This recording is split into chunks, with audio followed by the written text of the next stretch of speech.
Saya Ahmad Santoso akan mempresentasikan tentang emosi dan proses kognisi.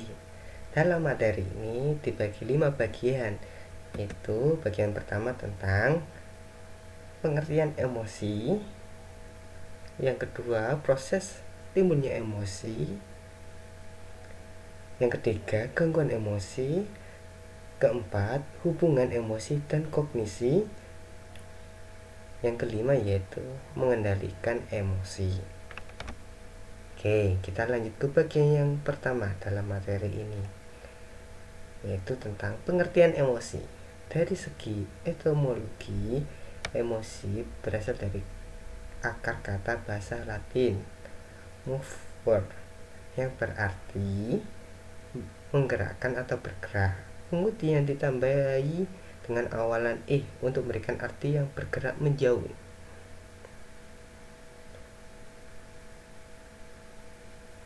Menurut Nadiro tahun 2015, emosi adalah bentuk yang kompleks dari organisme yang melibatkan perubahan fisik dari karakter yang luas dalam bernafas, denyut nadi, produksi kelenjar, dan sebagainya. Jadi emosi itu dari hubungan-hubungan yang melibatkan perubahan fisik, entah itu marah, jatuhnya berdebar, atau hal-hal yang lain, yaitu perubahan fisik yang lain. Next, menurut Ginting 2020, emosi merupakan perasaan atau gejolak jiwa yang muncul di dalam diri seseorang sebagai akibat dari adanya rangsangan baik di dalam diri sendiri maupun di luar. Jadi perasaan yang dia rasa itu akibat rangsangan dari dirinya sendiri maupun dari luar dirinya, entah itu teman, kerabat, keluarga, atau lingkungan sekolah, atau hal-hal yang lain. Dari penjelasan di atas, emosi biasanya muncul ketika kita mendapat perubahan situasi yang drastis atau tiba-tiba yang terjadi pada diri kita atau di lingkungan kita, baik itu menjadi emosi positif atau menjadi emosi yang negatif. Emosi juga dapat muncul ketika menjadi sebuah perubahan pada setiap peristiwa yang menjadi perhatian kita. Jadi saat kita merhatikan itu, terkadang kita tiba-tiba bisa senang, terkadang kita bisa menjadi sedih, tergantung apa yang kita lihat dan apa yang kita rasakan dalam melihat itu, atau persepsi kita dalam melihat hal tersebut. Oke, kita lanjut ke bagian kedua. Bagian kedua yaitu teori tentang timbulnya emosi. Adalah bagian terpenting dari manusia serta merupakan aspek perkembangan yang terdapat pada setiap manusia. Karena emosi, individu mampu untuk merasakan keadaan dirinya dan mengekspresikan perasaan secara tepat dan positif. Secara umum, terdapat dua macam emosi pada manusia, yaitu emosi positif dan emosi negatif. Emosi positif seperti rela, lucu, dan seterusnya, tentang kesenangan. Kalau negatif seperti tidak sabaran, kebimbangan, rasa marah, kecurigaan, rasa cemas, dan seterusnya. Sebagai contoh, seperti kita punya uang 50.000, bila kita kasihkan ke keluarga kita, kita akan merasa rela, bahagia, senang. Itu emosi-emosi positif. Tetapi jika uang 50.000 itu diambil orang dengan cara paksa, dijamret atau gimana, itu ada rasa marah, rasa jengkel, mungkin juga rasa kesedihan. Lah dari situ situasinya sama-sama mengeluarkan uang 50.000, tetapi bisa menjadikan itu emosi positif maupun menjadikan emosi negatif, tergantung lingkungan atau cara pandangnya. Terakhir tentang timbulnya emosi. Yang kedua, dinamika emosi yang terjadi menurut feedback loop merupakan proses yang berputar atau proses feedback, di mana perilaku yang nampak memiliki efek yang berperan sebagai akibat dari suatu peristiwa sebelumnya dan dapat juga menjadi stimulus untuk memulai suatu kejadian selanjutnya. Oke, di sini digambarkan ada secara rangsangan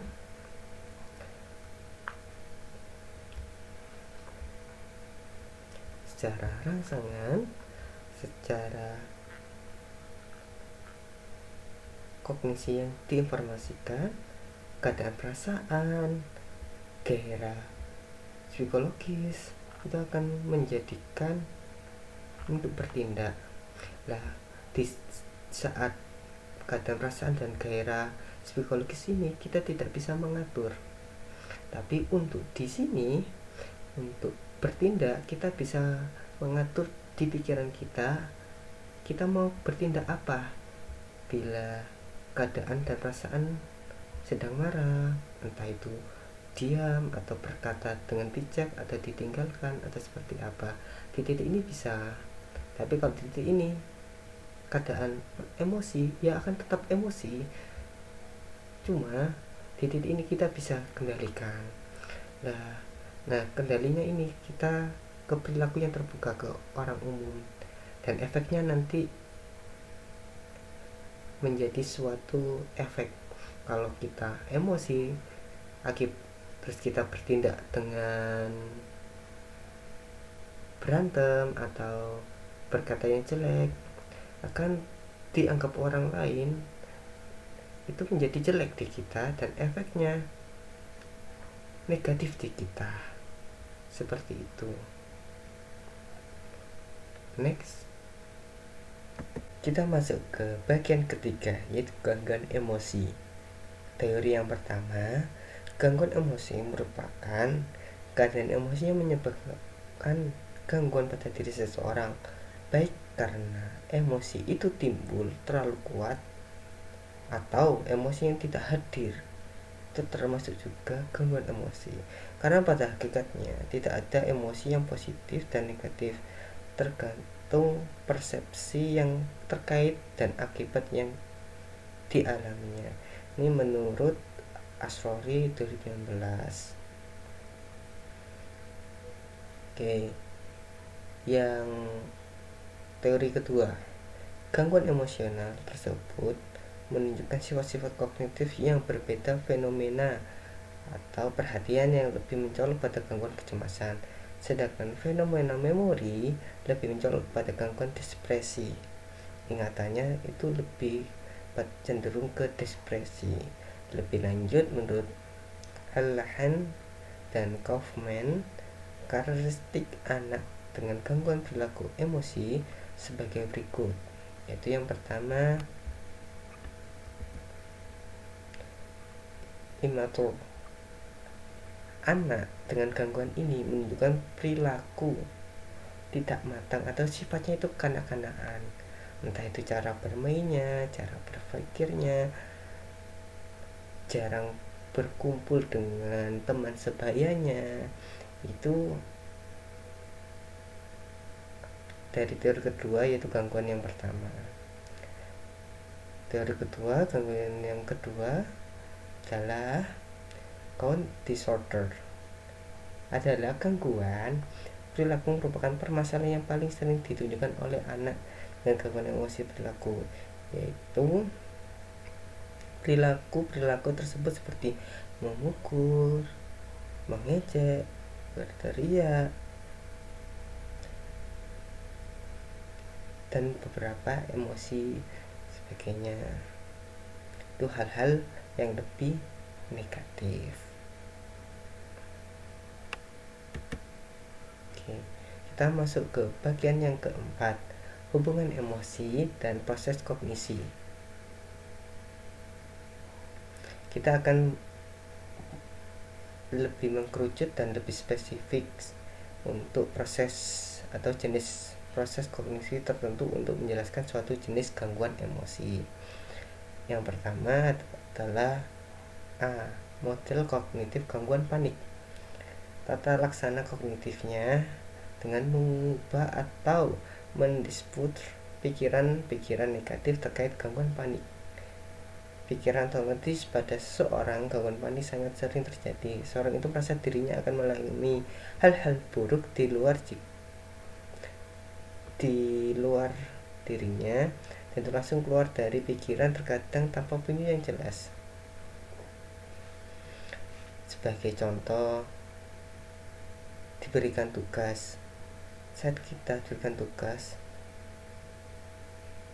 solusinya kan kita yang mengerjakan tugas semampunya, tetapi dalam pikiran kita bagaimana mengerjakannya, sulitnya gimana, padahal itu belum kita lakukan. Kalau kita lakukan itu meredam paniknya itu, seperti itu. Jadi paniknya ini model kognitif gangguan panik itu terlalu memikirkan hal-hal yang belum tentu terjadi dan terlalu jauh. Next, model kognitif fobia sosial. Fobia sosial dikatakan muncul karena memperhatikan kesan diri yang negatif berdasarkan keyakinan, perasaan, dan citra diri mereka sebelumnya. Kinerja sosial kemudian didorong oleh hal negatif ini kesan diri sendiri, bukan oleh umpan balik eksternal dari orang lain.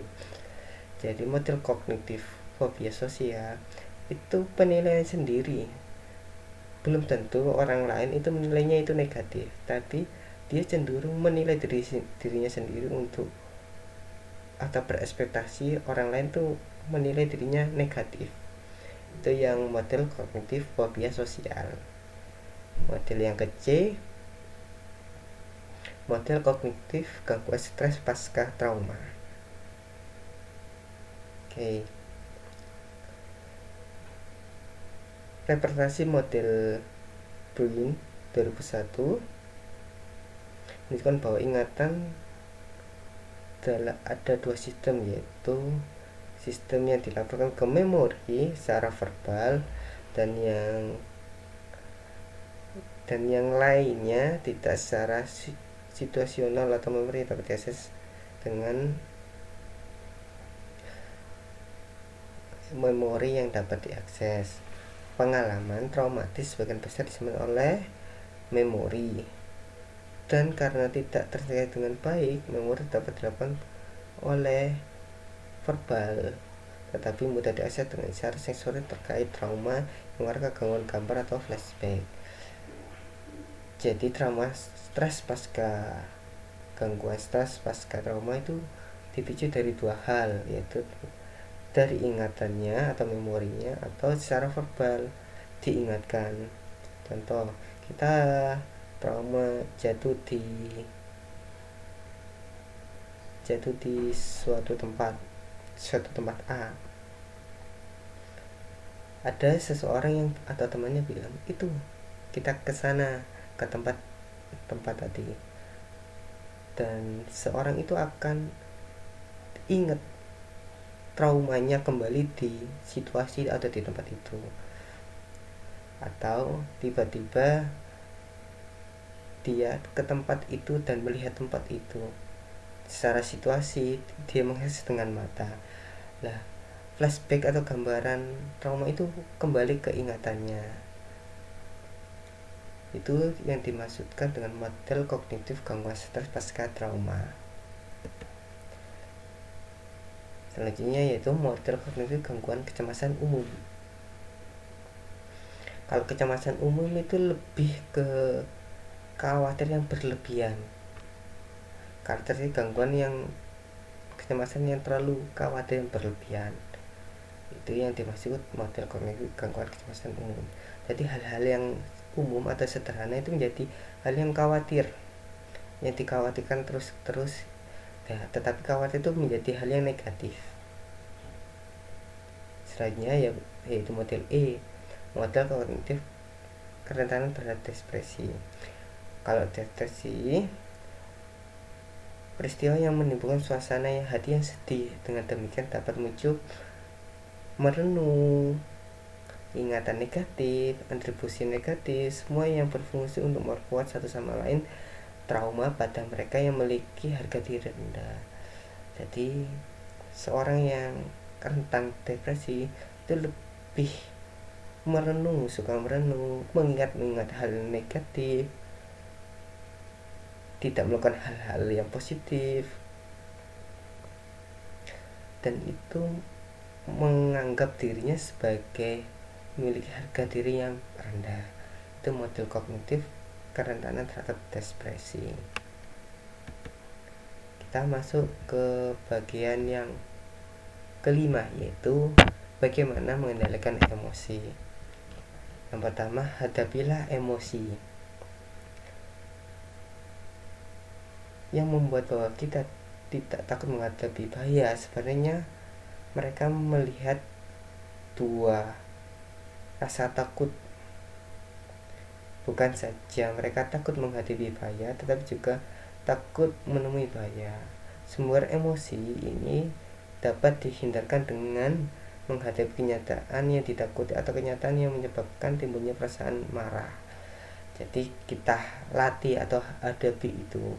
Semakin sering kita hadapi emosi itu dan mencoba untuk mengendalikannya, maka semakin di titik itu, emosi di titik itu semakin mudah dikendalikan. Yang B, jika mungkin tafsir kembali situasi. Maksudnya bukan stimulasi sendiri yang mengakibatkan reaksi emosional, tapi stimulus yang salah ditafsirkan. Misalnya, anak biasanya menunjukkan perasaan takut jika diayun-ayunkan, tetapi kalau tindakan mengayunnya itu disertai dengan senda gurau, anak akan menangkapnya sebagai perasaan yang senang.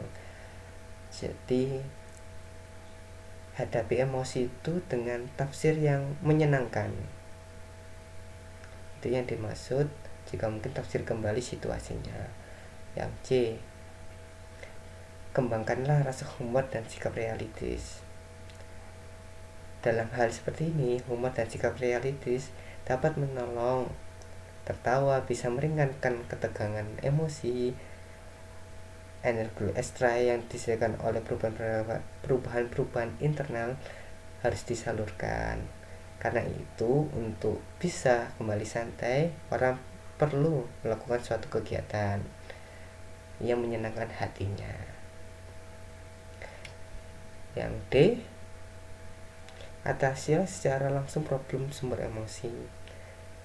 Maksudnya, mencapai problem pada dasarnya jauh lebih baik ketimbang mengendalikan emosi yang terkait dalam problem tersebut. Misalnya, daripada bisa mengendalikan perasaan takut kehilangan sesuatu posisi, lebih baik berusaha membina diri dan menjadi ahli dalam suatu pekerjaan tersebut yang berkaitan dengan posisi tersebut. Jadi teorinya, daripada kita mengawalkan akan diambil posisi kita, lebih baik kita membina diri, meningkatkan skill dan sebagainya agar posisi itu tetap di kita. Seperti itu. Yang E, emosi memang punya daya gerak yang besar.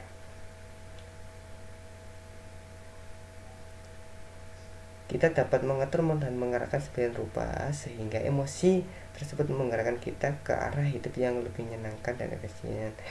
Jadi emosi memiliki rasa atau daya yang gerak yang besar. Semakin daya gerak besar itu diarahkan ke hal positif, kita semakin positif dan lebih efisien dalam menghadapi sesuatu masalah-masalah. Seperti itu. Cukup sekian, terima kasih dari saya. Wassalamualaikum warahmatullahi wabarakatuh.